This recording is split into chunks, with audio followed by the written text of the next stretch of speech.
Hi అండి, అందరూ ఎలా ఉన్నారు? ఆషాఢ మాసం అయిపోతుంది కదా, మరి అందరూ గోరింటాకు పెట్టేసుకున్నారా? గోరింటాకుకి ఒక ప్రత్యేక స్థానం ఉందండి.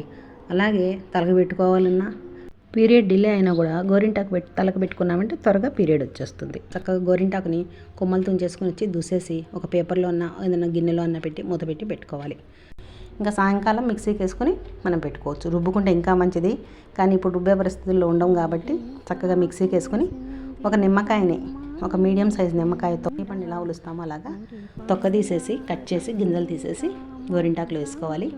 కొంచెంగా నీళ్లు పోసుకోవాలి. కొంచెం నీళ్లు పోసుకొని నిమ్మకాయ వేసుకొని మనం మిక్సీకి వేసి చక్కగా చేతులకి కాళ్ళకి పెట్టేసుకోవచ్చు. కొంతమందికి గోరింటాకు సరిగా పండలని చాలా బాధపడుతుంటారు. గోరింటాకు ఎర్రగా పండితే అన్నీ బాగున్నాయి, అన్ని లక్షణంగా దొరుకుతాయి అనే ఒక అపోహ మాత్రమే అది. శరీర తత్వాన్ని బట్టి గోరింటాకు పండకపోవచ్చు. పండలేదు అంటే వాళ్ళ శరీరము వాతం ఎక్కువగా ఉంది, చల్లదనం ఎక్కువగా ఉందని అర్థం, అంతే తప్ప వేరేది కాదు. గోరింటాకు బాగా పండిందంటే మన శరీరంలో వేడి ఎక్కువగా ఉందని లెక్క. సో అలా పండని వాళ్ళు ఈ గోరింటాకుతో పాటు ఒక్క వెల్లుల్లి రెబ్బ పొట్టు తీసి దీనిలో వేసుకుని మిక్సీ పట్టేసుకుని చక్కగా పెట్టుకుంటే బాగా పండుతుంది. పిల్లలకైతే మరి చక్కగా కాళ్ళకి చేతులకు పెట్టేసామంటే ఎర్రగా పండి భలే ముద్దుగా ఉంటాయి. వాళ్ళ కాళ్ళకి పాదాలు, వాళ్ళ అరచేతులు పాదాలు భలే ముద్దుగా ఉంటాయి.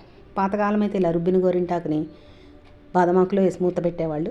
సో ఇప్పుడైతే తమలపాకు పైన పెట్టేసి మనం మూత పెట్టేసామంటే చక్కగా ఫ్రెష్నెస్ పోకుండా ఎక్కడికి పోకుండా అట్లానే ఉంటుంది. రాత్రి పెట్టుకుని పొద్దున కడుక్కున్నామంటే ఇలా చక్కగా ఎర్రగా పండిపోతుంది, మంచిగా ఉంటుంది.